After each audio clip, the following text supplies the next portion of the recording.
This was a comment that got a lot of people, I guess, sort of angry, but I think it's actually exciting to me. And James Gunn says Supergirl is a space adventure. It's like Guardians. Now, of course, everyone's losing their minds because James Gunn apparently is a megalomaniac when it comes to media, and he can't allow people to do anything they want under his watch.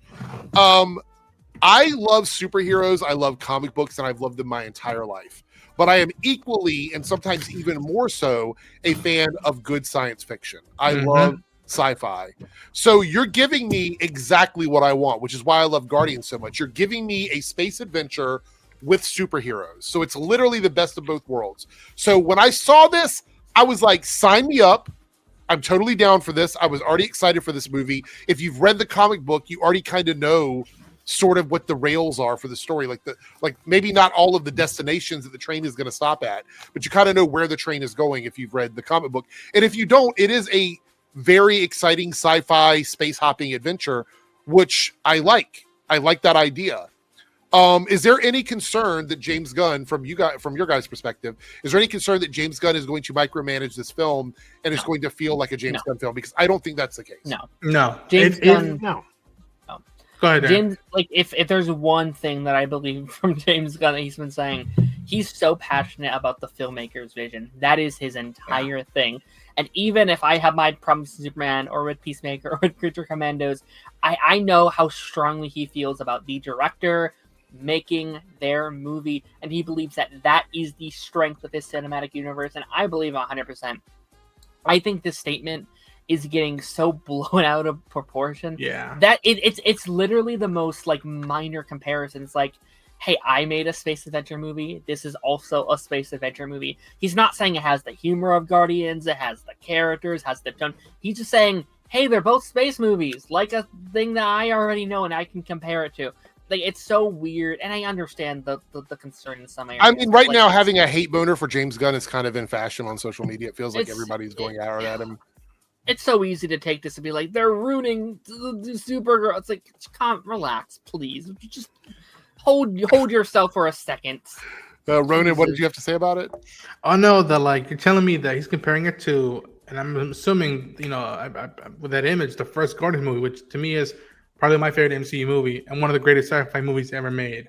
And it's just and again, I believe him with the whole thing of each director, each writing team, each creator is going to have their own stamp, and that's the style. And I'll say this, if after the movie comes out and I didn't feel that or see that, then I'll be like, yo, you've been bullshitting me the whole time for 3 years.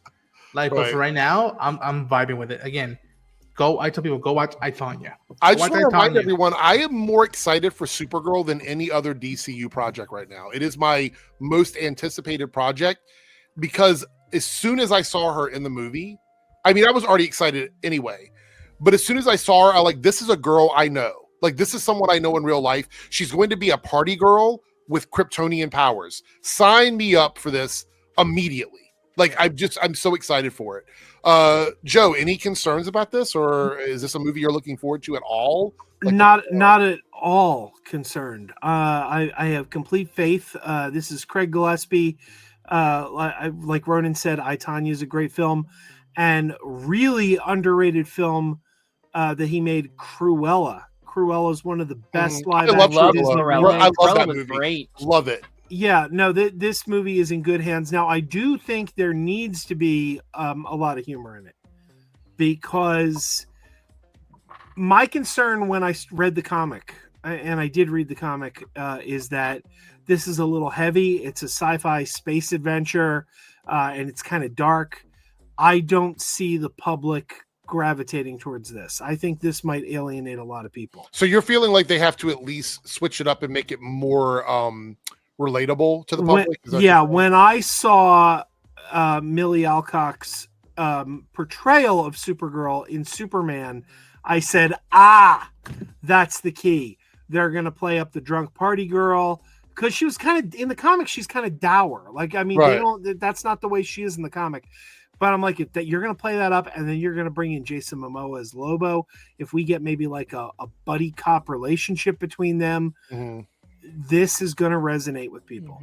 Yeah, I think I have to say, like, out of all of the upcoming movies we have, there's a handful of them that I'm like over the moon excited about, and this is one of them. This is one where I will be there first thing as soon as I can get a ticket. I'm going to be going to see this movie immediately. Yeah. Here's what I'll say to combat your thing, Joe. I don't completely disagree. I can see what you mean. Like, if it's too dark and then that might turn people away. I don't think she should be goofy, right? I do think she needs to have this element of levity. I think she needs to I think there does need to be a little bit of a stoicism to her, especially a contrast to Superman. Where the humor is going to come in, though, and this might be an obvious thing to say, we have Crypto in here, right? That is where the humor is going to go. So let her be serious. It doesn't have to be serious, but like let her have those stakes and those emotions and those raw moments. But then you have like Crypto flying and chasing around a space squirrel or some shit. I think you can have those emotional moments because look at where we left Supergirl in Superman with Gary the robot saying, I'd be concerned about her. She's got a bit of a drinking problem. Yeah. And I think that Superman and Gary both kind of acknowledged, she's got problems. But at the same time, you can have fun with that, but then also show her growing and maturing. Of course, you could do both. You can do both. 100%, yeah, you can have your cake and eat it too. I just think I've been burned too many times with like comedy in superhero things, and I know we may disagree on that, and that's completely fine. But like, I see what we got in Peacemaker for me, where I'm like, you have this levity and you have these very deep emotional moments, and then they're undercut by some of the comedy and stuff like that. I got a little bit of that in Superman as well. So as long as they can balance it, as long as it can be funny while also not undermining your scenes and your character growth, I am all for it. All for that. So as long as there's a balance, I'm in for some comedy in here. And I mostly agree with you, but I've also always said DC is inherently funny. DC comics are inherently funny, with the exception of Batman and Vertigo, like maybe like Swamp Thing and Batman and Preacher. Sure. We're talking about like someone drinking, like in Justice League Unlimited. Yeah. Fucking Shiera and John go to a bar in space for Christmas. Like, it's not a new concept. Yeah, it's one of the things I've always taken issue with when the Snyder Bros come in and they're like, DC's serious. I'm like, have you read DC? This is the company that gave us Space Cabbie. This is the company that gave us the OG Batman TV show back in the 60s. You know what I mean? No, right. Yeah. Nixius Pitalik, Detective Chimp. Need I go on? I also think there's a time and a place, though, too. Like, I think, again, there has to be that balance. I think, actually, great example of this, Guardians 2, a movie I struggle with a lot, because funny movie. It is a funny movie. It's also a very deep emotional movie. The problems is where you're placing those humorous scenes and how much of them are you putting in there. Great stuff if it's balanced with some levity, if it's balanced correctly. So again, I'm all for comedy. You are 100% right. Where if it's sad and depressing the whole movie, people will not levitate to that. That will be a hard watch for people. I'll give you another great DC example from the comics. My all-time favorite comic book of all time. Okay. Keith Giffen and J.M. DeMatteis's Justice League International run. It was always funny until it wasn't. And when it wasn't, it got very serious. But then, they knew how to balance that levity and that seriousness. That's the best description I ever. And that wasn't my description. Somebody else said that. It was always funny until it wasn't.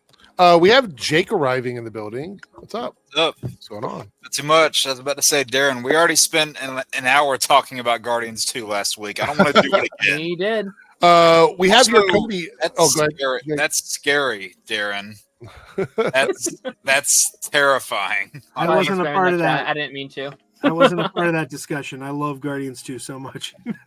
Cody with the $5 super chat says this movie's going to have a ceiling in terms of making money. So you're talking about Supergirl. How do we feel about that? Well, every movie does. What do we think it is? What do we think the ceiling is for this? I'm scared for what it's surrounded by. Because it's surrounded by like Toy Stories and Spider-Mans and Minions. It's surrounded by some. I think it's going to be the same as Superman. I think Supergirl could be a big movie. I think especially if it's marketed right, if the trailers are put together, it could be huge. But I am terrified of it dodging all the major big billion-dollar movies around it. I don't know. I think Spider-Man's probably going to steal the summer. Oh, well, the marketing better hit. Like the way they market the hell out of Superman, I'm like, I expect his cousin to get the same thing. And like, Yeah, to be quite frank, there's no reason she can't.